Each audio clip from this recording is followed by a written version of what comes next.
పండుగ ఏదైనా పరంపర స్వీట్స్ తోనే మొదలు. స్వచ్ఛమైన రుచుల పరంపర. ఆర్డర్ కోసం సంప్రదించండి.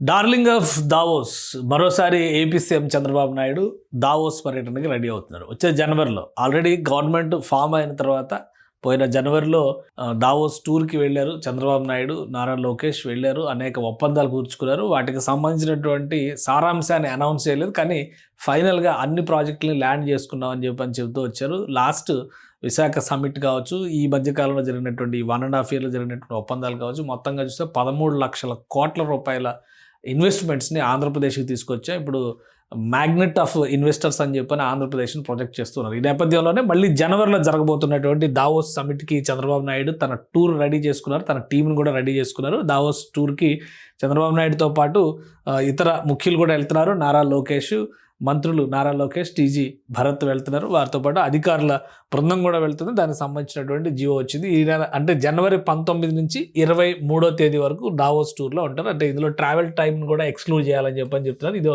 దానికి సంబంధించి రిలీజ్ చేసినటువంటి GO. Visit of Chandrababu Naidu, honourable chief minister of Andhra Pradesh, accompanied by a delegation to participate in world economic forum annual meeting 2026, 19th January to 23rd January 2026, excluding travel at Davos Klosters Switzerland. దానికి సంబంధించి Jio release చేశారు. ఎవరెవరు ఆయనతో accompany చేయబోతున్నారో అధికారుల జాబితా కూడా ఉంది. 19వ తారీఖు నుంచి 23వ తారీఖు అంటే దాదాపుగా 5 రోజులు అక్కడ కంప్లీట్ సమ్మిట్స్లోనే 5 రోజులు గడిచిపోతుంది. ఆ తర్వాత ట్రావెల్ టైం చూస్తే కనుక ముందొక రోజు వెనకొక రోజు, మొత్తం వారం రోజుల పాటు ఆంధ్రప్రదేశ్ సీఎం దావోస్ బిజీలోనే ఉండే అవకాశం ఉంది. ఆయనతో అకంపెనీ చేసినటువంటి మినిస్టర్స్ టీంలో నారా లోకేష్ గారు, టీజీ భరత్ ఉన్నారు. అలానే Kartikeya Mishra, honourable secretary to chief minister, ఆయన ఉన్నారు. తర్వాత Yuvraj, honourable secretary to government industries commerce department. అలానే Bhaskar Katamneni, honourable secretary to government ITNC department. ఇంకా Shubham Bansal, IAS director of industries, ఆయన ఉన్నారు.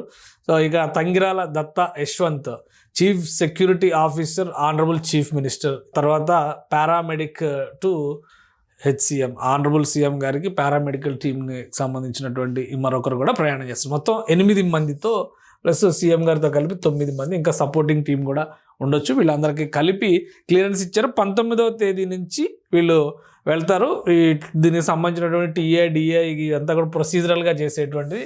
సో ఇదంతా పక్కన పెడితే వరుసగా 2వ సంవత్సరం దావోస్ టూర్కి వెళ్తున్నారు. ఆల్రెడీ ఇప్పటికే ఆంధ్రప్రదేశ్ని షోకేస్ చేసాం, అమరావతిని షోకేస్ చేసాం. విశాఖ సిఐఐ సమిట్ వేదికగా తీసుకొచ్చినటువంటి ఇన్వెస్ట్మెంట్స్, ఎస్ఐపిబి ద్వారా, స్టేట్ ఇన్వెస్ట్మెంట్స్ ప్రమోషన్ బోర్డు ద్వారా తీసుకొచ్చినటువంటి ఇన్వెస్ట్మెంట్స్ ఆల్మోస్ట్ 8,50,000 కోట్ల ప్రాజెక్టులు ల్యాండ్ అవుతున్నాయి. అంటే వాటికి సంబంధించినటువంటి ప్రొసీజర్స్, క్లియరెన్సెస్ అన్నీ ఇచ్చేసాం, అవన్నీ కూడా ల్యాండ్ కాబోతున్నాయి అన్నారు. ఒప్పందాలు చేసుకున్నాయి, కేవలం ఎంఓయూలు కుదుర్చుకున్నాయి 13 లక్షల కోట్ల రూపాయలు ఉన్నాయని చెప్పని సీఎం గారు చెప్తున్నారు అఫీషియల్గా. ఇందాక ప్రెస్ మీట్ కూడా ఆర్గనైజ్ చేశారు. సో అందులో రాష్ట్ర అభివృద్ధికి సంబంధించినటువంటి డీటెయిల్స్ అనేకం ఇచ్చారు. ఇప్పుడు మళ్ళీ దావోస్కి వెళ్తే కనుక దావోస్లో ఈసారి ఎటువంటి బ్రాండ్ ఇమేజ్ ఏపీకి తీసుకురాబోతున్నారు అనేది ఆసక్తికరంగా మారింది. ఒకవైపు తెలంగాణ రైజింగ్ అంటూ తెలంగాణ గ్లోబల్ సమిట్ ఆర్గనైజ్ చేస్తుంది. మరోవైపు ఏపీ నెక్స్ట్ మంత్ జరగబోయేటువంటి దావోస్ మీట్కి రెడీ అవుతుంది.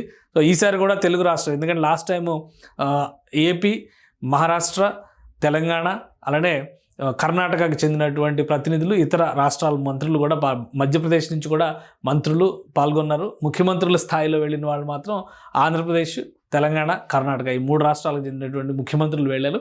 సో అక్కడికి వెళ్ళి మన రాష్ట్రాలే పోటీపడి ఇన్వెస్ట్మెంట్స్ని అట్రాక్ట్ చేసేటువంటి ప్రయత్నం చేశాయి. ఈసారి 2026 దావోస్ యాన్యువల్ మీట్లో ఎలాంటి ఆసక్తికరమైన పరిణామాలు ఉంటాయో చూడాలి. అలానే AP CM and his team ఎలాంటి తాయిలాలు ఏపీ కోసం తీసుకురాబోతున్నారు అనేది ఎదురు చూడాలి.